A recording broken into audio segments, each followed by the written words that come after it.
G'day you mob, welcome to this episode of Aussie English, the number one place for anyone and everyone wanting to learn Australian English, as well as culture, news, current affairs, all that jazz. Today is no exception, guys. Today I have the amazing pleasure of chatting with Dua Fakhereddin, who is one of my oldest students. She has been following Aussie English for a few years now, I think. Wow, yeah, Dua, you've probably been following me for about 3 or 4 years at least. Now, she's originally from Jordan. Her native language is Arabic, although you wouldn't know considering how well she speaks English. And today I got her on the podcast because as of, I think she mentioned July the 2nd, it had been 12 months in Australia.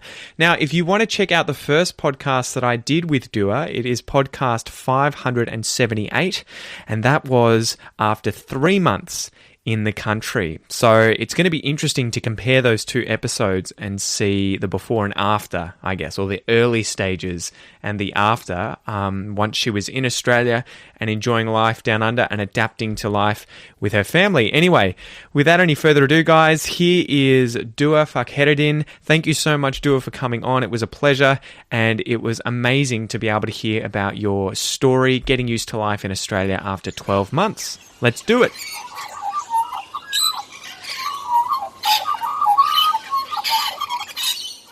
All right. G'day, guys. Welcome to this episode of Aussie English. Today I have Dua with us. She was here, how long? Well, obviously it was about 9 months ago because you were here for the 3-month interview when it was 3 months after you'd arrived in Australia. And now it's a year after you've arrived in Australia, right? So I guess firstly I want to say Assalamu alaikum.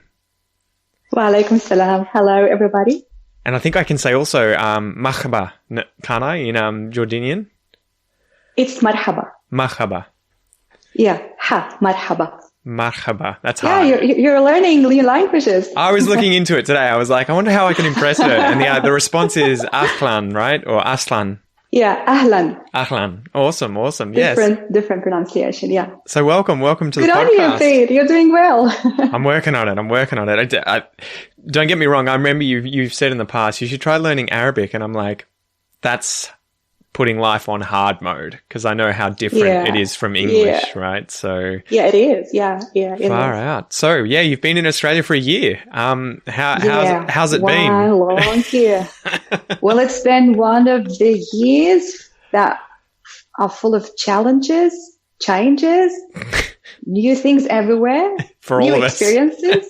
Yeah, but I'm glad we're done.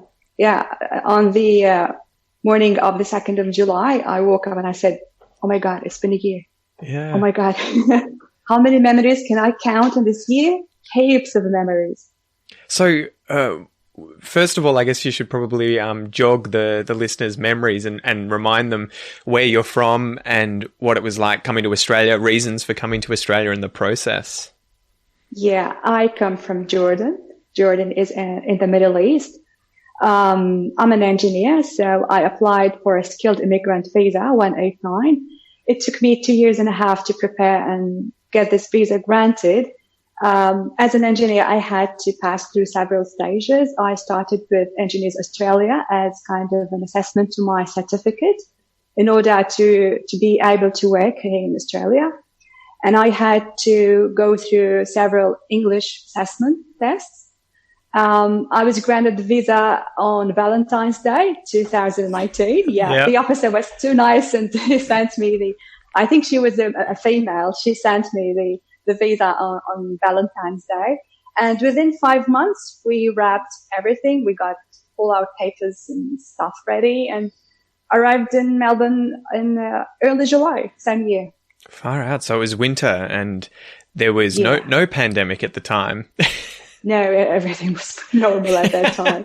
So no pandemic, no bushfires. Oh, I know. We yeah, used to far live out. It's kind of different life.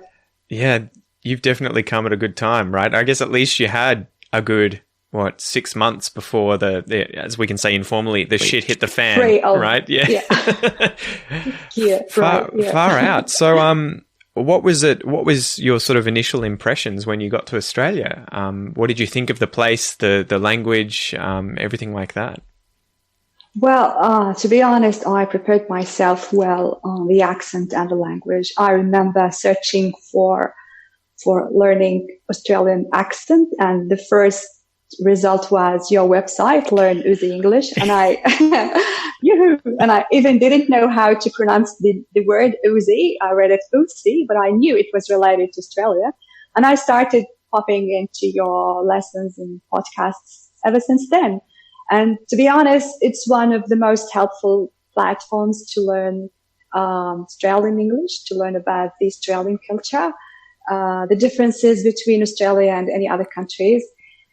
And the most important thing is the accent. Yeah. You speak slowly, others speak even faster, but you get used to it. Yeah. When you hear the phrase, when you hear the word, at least you hear it and you know it's something something you've jotted down somewhere. And I'm keeping my notebook. I write everything you teach, especially the phrases, the slang words. And I found it easier when I came in here. I couldn't speak Aussie at the beginning because I'm used to the American accent, and but it didn't take me a while. I adopted easier than I expected. Oh, that's brilliant. Because, I mean, yeah, that's the whole goal of Aussie English, that, you know, the whole point was to try and make life as easy as possible for you before arriving somewhere like Australia. Absolutely, yeah. So it makes me very happy to hear that it was helping you, you know, to prepare. But tell us, absolutely, very helpful, Pete. What are some of the kinds of accents and characters and people that you've run into? Because I guess that's one of the harder things for me to try and ever prepare people for. Have you had any interesting stories about situations or characters that you've met here in Australia in your first year? Yeah, the funny thing about Melbourne, the city I'm staying in, is that it's a multicultural city. You meet people from almost all around the world. You hear the Chinese English, you hear the Indian English, you hear the British English, along with the Aussie English. A lot of people get shocked, right? I've had a lot of people tell me that they were expecting to walk into Crocodile Dundee, the film, when they got to Melbourne, and they're like, there are no Australians. And I'm like, no, there are. They're just not what you expected. It depends on where you live. That was my impression the first 2 months. I was gonna send you a message and tell you, hey, Pete, where are the Aussies? They're around you. They're just not what you expect. Yeah. But it depends where you live, which communities you blend with. Yeah. The mistake that people make is that they stick to their communities. It's easy to find your community because everything's online now. Social networking has made everything easy. All connections are easy. And I'm sure if you just go to Facebook and type in Jordanians in Australia, in Melbourne. Exactly. Or even in Melbourne, even in Epping, even in North Melbourne. Yeah, there's groups. You'll find a lot of people. So try and avoid doing that, right? Try and avoid doing that.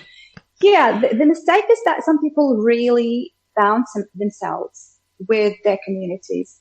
In a way, their English is affected. They never speak English. Yep. I know people who never have to speak English. Yeah. Because even if they go shopping, they go to community-related places where people speak their own language. It's something respected. It's okay to keep your language, to keep your culture, to celebrate, to enjoy it. But you're living in a larger community, which is the Aussie one. And you have to learn how these people live, how they talk, because eventually you're going to talk to them. Yeah. You don't want to look like a foreigner and a stranger, even after spending years in Australia. Well, I had a funny story about that when I was at university. And I think the first year at university, I was working in a factory that was producing food for Woolworths.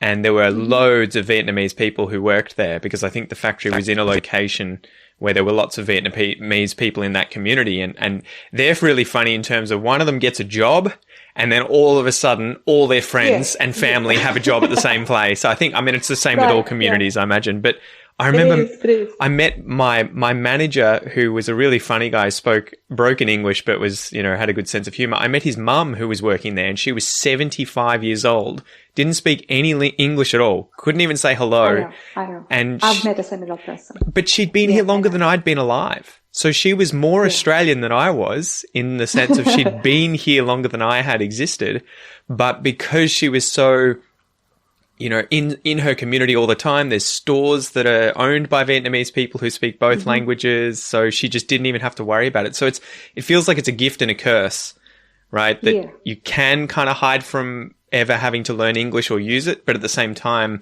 you shouldn't really try and do that. You know, you should try and avoid that and becoming a part of the bigger community, right? Yeah, I think it's a must. Every person has to have the language skills where they live, because it's your tool to communicate, to reflect, to interact. And language is not a one-touch thing that you can learn. It's a cumulative information that you build.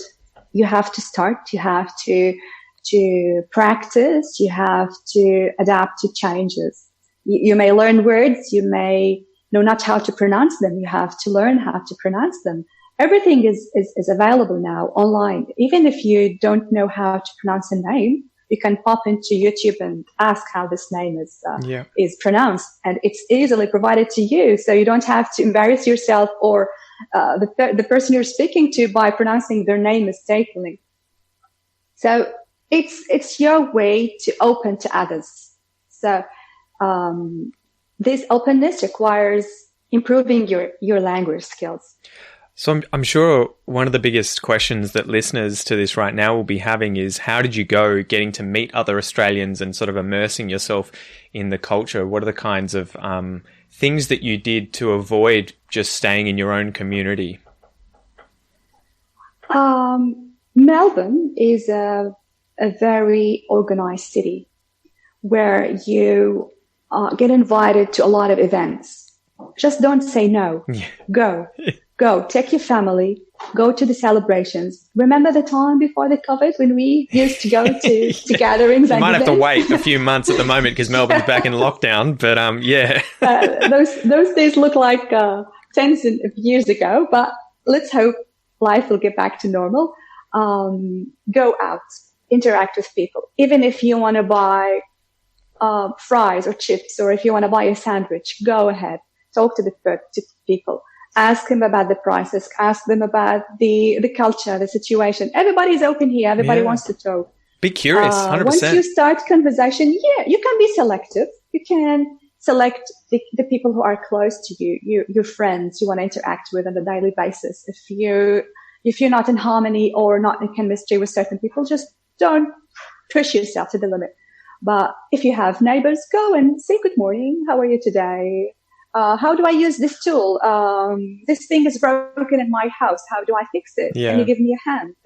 Anything. You can start any simple conversation and things go. You can make friends. You can attend parties. You can even tap into online meetings with people interested. If you have spare time, you can volunteer. You can do it physically. You can do it online. Everything is open here. Chances are everywhere, but you have to be smart and you have to prioritize your time to find the time to do everything, almost everything. So have you run into any other Jordanians yet? Yeah, a lot of them. Yeah. From day number one. I was wondering if you would like leave the house and then just hear it all the time, especially in the CBD of Melbourne, where you just have, you know, people from all around the world all the time just coming past, and you can overhear conversations and accents and dialects. So have you had that pop up at times? You hear everything. Even if you walk into any shopping mall, you hear a lot of accents and languages, and you can distinguish, oh my God, this guy looks from this place. He looks from that place, but he's not from that place because he's got that mixed blood. He's been living here for ages. Now, the funny thing is that I've arranged my immigration with a friend of mine who happened to receive her visa 2 years before me. Yep. So she arrived in Melbourne, settled down, got her children in schools. She was my guide when I arrived. She taught me a lot of things, and she showed me how to prepare the stuff we need to do once we arrive as immigrants. And she was a gate for me to meet other Jordanians. And once you pop into the community, you find heaps of people ready to be friends, to give you a hand, to advise, whatever you need. Oh, brilliant. And so what has it been like as a Muslim in Australia? I think we talked about that in the first episode that we did, and you were talking about getting used to life here. Has your Yeah. opinion or anything changed after the last 9 months following that episode? It has changed into a better situation. It's, as I mentioned, it's a multicultural city. And I assume this is the norm in all cities. People from all over the world has been in Australia for years, and people interacted with each other. They know other cultures. They respect, as long as you don't hurt, as long as you don't assault others, as long as you respect them back, you are respected. So I've been here for a year. I wear my hijab and I go out. Never met any, let's say, racist action or any kind of hindrance against what I believe, what I want to do, because simply I respect everybody else. Yeah. And I believe that everybody else has the freedom to do whatever they think is right for them, as long as they don't directly affect me. Even in schools, they understand that Muslim children have some specialties in food. So whenever they make breakfast clubs or Barbie gatherings, they know that Muslim children would want to eat halal food. So it's always available because Muslim people live almost everywhere here in Australia. You'll find the suitable supplies for Muslim people almost everywhere. Well, I was doing an episode with my dad on the goss recently. In fact, it would have been the second episode where we were talking about cameleers and the camels that came to Australia in the 1800s. And some of the first immigrants to Australia were Muslim from, I think it was people. Pakistan and Afghanistan. So they brought them over. I heard that. Yeah, incredible, right? I mean, I think I'm not sure if they would have had like a small burst of migration, and those Muslims who came over were mostly men without families, and then they ending up, maybe they were workers or but I think a lot of the people now who have heritage tend to be, you wouldn't even know. You'd look at someone like me and find out like their great-great-grandfather was a what they called Gans, the Cameleer guys. But but that's really good. I'm really happy to hear that, because I know that, like any other country, there is racism here at times. But I think that's the best part. With big cities like Melbourne and Sydney, you're probably not going to experience it as much as if you were to appear in the outback or something, that stereotype where you're not from around here, are you? Sort of thing, which I even feel at times, And So have you done much travel at all? I mean, prior to recent events? Not really. We're still trapped in Melbourne. We're still exploring new places. Melbourne is a very large city. There's a lot to do. Do you remember the message I sent you one winter night when I asked you for places to visit? I said, "Hey Pete, I'm bored. Just places to visit." And you sent me a list that I went to. Yeah. Oh, really? You went to all of them? Because I think your head. Yeah. It was useful. We've been to the Botanic Gardens, to the zoo, but we've never been to the Ocean Grove Road yet. We planned to, but it didn't work at that time. I remember we wanted to visit a family with another family, and we drove for over an hour. Yep. And when we arrived, I was exhausted. And I said, "Are we out of Melbourne yet?" No, we just moved from east to west. Oh my God. Because how big is Jordan as a country? Like, what would be the longest distance you would generally drive? Well, if we drive from the capital Amman to the most northern or southern port, which is Aqaba, it would take us about 3.5 hours. Okay, yeah. By car. Yeah. So you haven't driven to Queensland yet. You'll have fun. You'll have to get back to me. Let me know how you go when you have a road trip to Cairns. It takes you about 22 hours drive. Oh my God. If you don't stop. 22 hours? Yeah, if you don't stop. If you don't stop, exactly. Yeah. I'd rather take a plane. I know. Well, that's the thing, right? Faster. Rent a car. So are there any things on the list now? I mean, I think we talked about you and where you were wanting to go in the first episode. After having been here for obviously much longer now, have you got a full list of all these places that you would love to go around Australia? Has it changed much? Yeah. I want to go to Sydney. I want to go to Adelaide. I want to go to Queensland because I've heard a lot of exciting stories about the Gold Coast and the Queen's Coast there. I really want to go there. But let's hope things get back to normal and we Victorian people are allowed to go out because we look like contagious people now.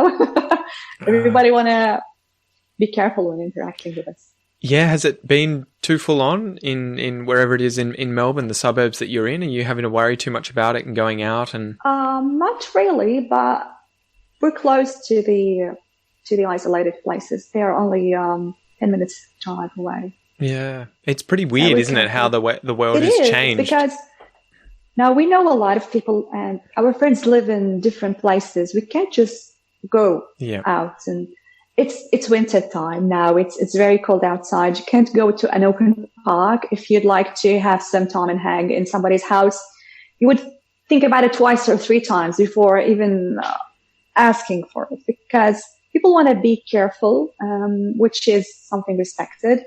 You want to also be careful. You don't want to interact with the wrong people at the wrong time, as long as you're asked to. And besides, I think we still now have limitation on the number of people gathering together. Is it up to 5? Well, one family usually consists of 5 people. That makes us want to hang out with our own daughters. That's it. It's so difficult now because I don't know if the rules are different in Melbourne where they have the lockdown for where we are in Victoria where we're not locked down. So, yeah, it's hard to keep track of. I have to keep watching the news every day and being like, what are the rules now? Yeah. So I know, yeah. But how have you found the weather? Have you found it to be really, really cold? I guess you arrived in winter, so you probably knew what to expect. But how did you compare the winter with the summer and life back in Jordan? Well, I thought all Australian places were warm, but I was wrong.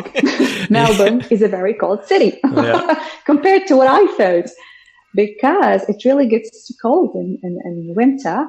By the way, the winter in Jordan is much more colder. Yeah, it snows there. Yeah, in January, which is the heart of winter, temperature can drop down below zero. Oh, wow, It doesn't happen here in Melbourne. But apart from that, it's still cold.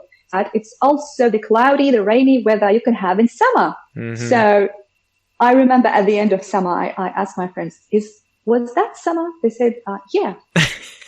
You guys lied to me. This is not summer. Summer is full of sunlight. It's full of clear skies. We've had only a few days with that. And, well, that's it. This is the summer from Melbourne. You got to live with that. I think that's one of the worst. So it suddenly rains. The weather suddenly changes. Yes. I think because we're a coastal city. I used to hate that aspect of it when I was living there going to university, because you'd have to try and look at the forecast and work out, okay, it's cold now, but it's going to be hot later, so I better make sure that I wear clothes or take clothes with me that's appropriate. And you have to cart around all this stuff. Don't forget your brolly and don't forget your Yeah. How did you go? You're going to always be prepared because... Sorry, you go. Go ahead. I remember the song you told us about, 4 seasons in one day. Yeah. It typically happens here. You can see it. You can live it. And the funny thing is that because the northern hemisphere is very much different from the southern, it's mid of summer in August, while it's mid of winter here in Australia. There's an Arabic song about the impossible rain in August. Well, it rains here in August. Everything goes the opposite here. It rains in August. It's very cold in August. Oh, man. Yeah, it is really interesting. And it's so funny because Australia is so big, how much the weather differs from place to place. So you'll go to Perth and they have what they call the Fremantle I think what do they call it? The afternoon doctor or the Fremantle doctor or something, where it's like the cool change comes in at the same time every day. Uh-huh.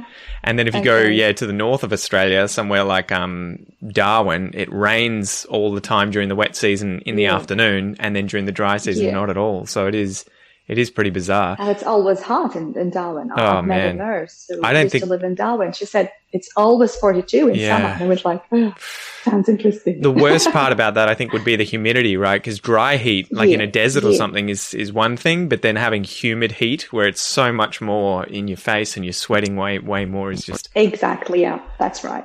Absolutely right. How have you gone getting used to the food here too? Have you had any...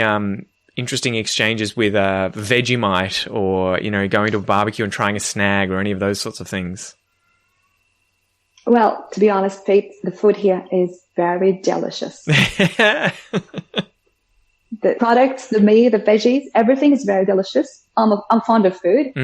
Once you're open to new cultures and you taste new food, you get more and more fond of food. We've been through a lot of barbecues with friends, and I'm a fond of snacks. Yeah. I've also tried the Vegemite. I sent you a photo once. I think you did. Yeah. Have you tried it again, or you just did it once and that was it? That was enough. No, I tried. I tried it many times. It's weird because we think it's jam, so we expect sweet flavor. But the trick is to apply very tiny amount of this Vegemite to your toast, covered with a layer of butter. That's it. Have you tried it with cream cheese? No. See, my parents love Vegemite and cheese. Recommended. Apparently it's really good. Delish. And avocado. Yeah. Apparently you can have it with like avocado and cheese, and that's really good as well. But probably. The avocado dip, you mean? Well, that, or just get an avocado and slice it up and put it on top of a biscuit. Probably. Let's try that. Yeah, but I'm weirder. I think I like it on raisin toast. So raisin toast is kind of like sweet, and then you put butter on it, and then you put a bit of salty Vegemite on it, and it's kind of salty sweet. It's really good. Yeah, it balances the flavors here. Yeah, exactly. So how have you gone to finding food from Jordan? It must be much easier than you first expected, being in Melbourne, I take it. Before I arrived in Melbourne, I asked a lot of people, how hard is it to find Middle Eastern food? They said, you're going to be surprised for the plenty amounts and the different types of Middle Eastern food found here. Well, thanks to the ancestors who arrived in here, some generations are, in some communities, have their third generation here in Australia. Wow. And obviously they brought everything. Literally, they brought everything. Yep. Even if you try to remember the small thing you used to use when you were a child, you'll find it here in Australia. Look for it and you'll find it. Everything is here. So you can make your own food with recipe, with your own tricks, and it will come up the exact flavor you're used to. Even if it's sometimes you can make it even better because the direct products, the dishes here, the meat, they're very delicious. So you come out with new recipes, and even if you follow the traditional recipes, you come up with great food. Well, that's what I was going to ask. I was going to ask you about fusions, and like where obviously if you can find all of the ingredients from the original dishes that you loved back home, but then you have all this extra stuff that you previously didn't have, the food can go off in a different direction. Did you find that when you came to Australia and you started going to, say, Jordanian parties or other parties, that the food wasn't necessarily the exact same thing? They'd put their own spin on things and made it unique. Exactly. Yeah. This is something exciting because you are out of your country. You want to try new things. You just don't want to feel like you're trapped with the things you're used to. I mean, it's okay to taste the same food you like, to cook what you wanted to cook, but it's also exciting to add extra flavors, new things to try. Now the hyper supermarkets here have long aisles for a lot of communities. Mm-hmm. You can find Middle Eastern food, you can find Indian, you can find Persian, you can find even Chinese. So if you are used to cooking in a with certain recipe and certain ingredients, you can easily find them. If you want to change, you can easily change. If you want to look for a substitute, very easy to find a substitute. And the result is always amazing. It was always weird for me growing up, I guess looking back. My dad and mum used to always make curries. So they'd make Indian curries, they'd make Vietnamese curries, Thai curries, and we would have a lot of Italian food. And it was a weird thing where you realize Australia doesn't really have this kind of like unique cuisine. Like my wife's Brazilian, as you know, and she shows me photos all the time of Brazilian food, and it's very specific. It's like certain kinds of rice, the meat's made a certain way. They use a lot of beans, but Australia doesn't really have it. And we get raised on all of these other foods because they're so accessible because of the immigrant culture. Was that something that you were expecting ahead of time? Yeah. In addition to that, Jordan is in the heart of the Middle East, and we're surrounded by a lot of cuisines. We're used to trying bits and pieces from Yep. everywhere. We know when we prepare a dish that this is a Syrian dish. No, this is a Palestinian one. Well, this is a Lebanese one. Yep. So we're not limited only to our main dishes in Jordan. We have also tried Egyptian food, which is a lot different from the Jordanian. But once we arrived in here and we started finding out about new ingredients, we wanted to mix and match, to find substitutes to what the things we're used to, and to try new things. And it makes it even more exciting and more delicious to try. Yeah, awesome. And so I guess lastly, how have the rest of your family gone? Have there been your two children and your husband, have any of you found it much easier to sort of get used to life in Australia, or have some of you found it more difficult? What's the sort of experience been like? My children went through very easy because they've been to international schools in Jordan, Yep. and they have to speak in English all day long whilst in school, and they immediately switched to Arabic once Wow. they arrived home. Too easy then. Yeah, it was too easy, and it is still too easy. Yep. But I find it that my children haven't adapted to the Aussie accent well. Yeah, Okay. they understand very well, but they find it difficult to pronounce it the Aussie way because they're used to the American accent. At the beginning, they had difficulties following up with teachers because teachers used to speak faster than expected. So Yep. we had to talk to the teachers and ask them to slow down, even for just a month or two, just to get the children blend well with the accent with friends. And it went well ever since then. Even with the online schooling, homeschooling, everything was fine. And the school understand, teachers understand that there might be differences. Some children have native mother tongues other than English. Sometimes it takes a while to process the convo, because if it is spoken faster than expected, Yeah. it takes me a while. Even for me, it takes me a while to process the words and the sentence and yeah, you were talking about that. Okay, I'll continue. Well, it's a It depends process, because- right? It's going to take a while. Like it takes more than just a Yeah. year to get used to. Exactly, yeah. So I see that my children adapted well. My husband, he misses our country. He misses his friends, but he found new friends here, very lovely people.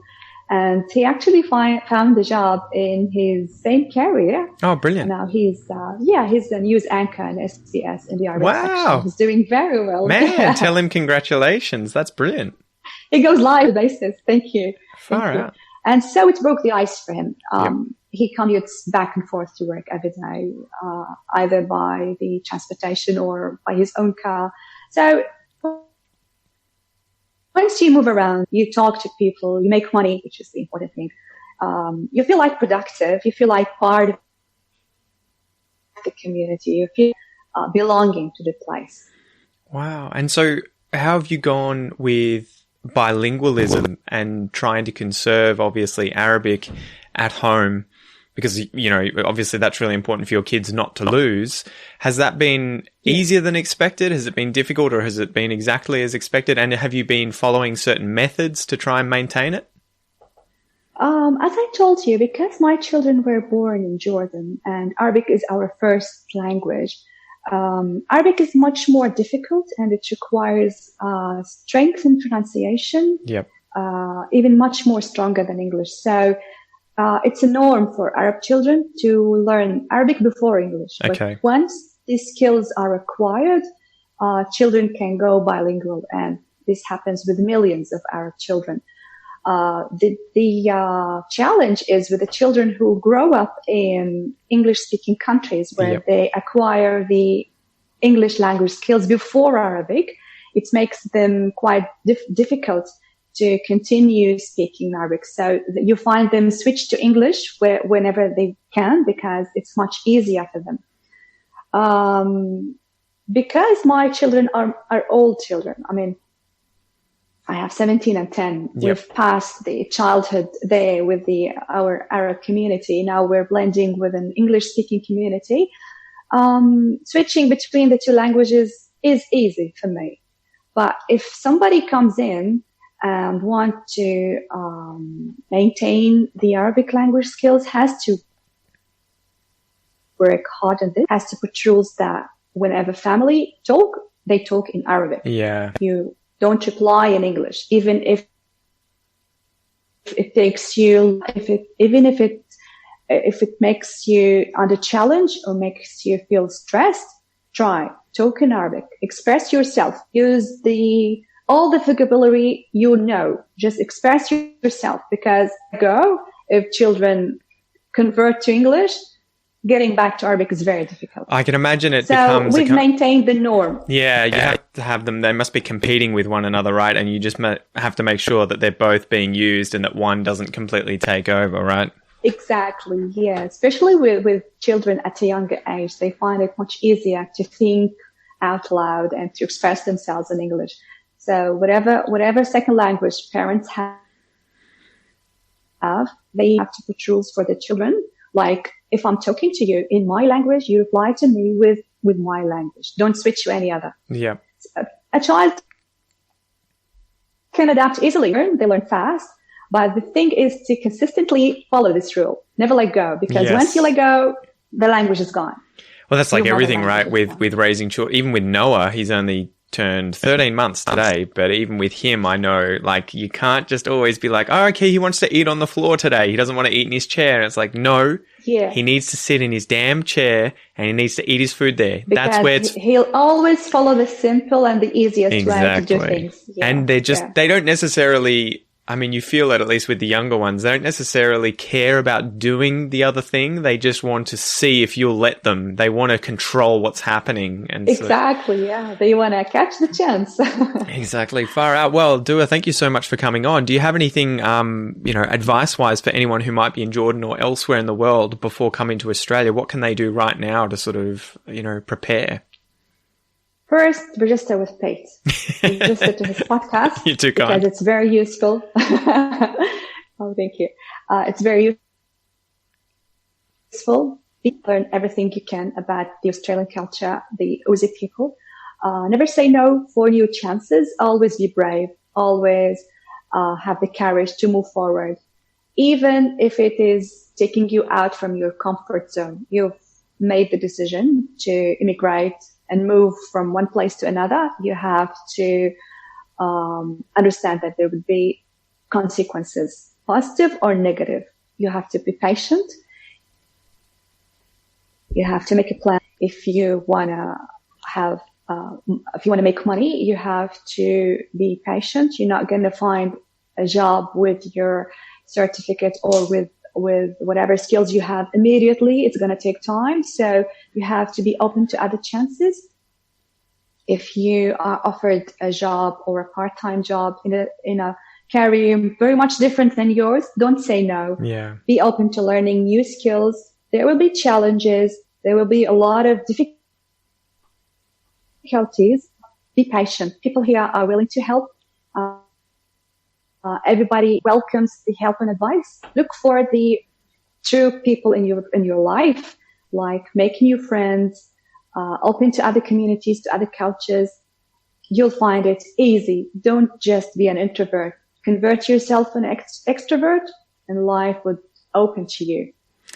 Good tips. We'll have to have you on for the second year. I don't think much will change, though, in the next 12 months, apart from the fact that you might get out of the house a little bit more in a few more months if Daniel Andrews does a good job. Everybody stays safe and this pandemic ends with the least challenges here and everywhere. Well, Dua Fakhereddin, thank you so much for coming on. I really appreciate it. Thank you, Pete, for having me.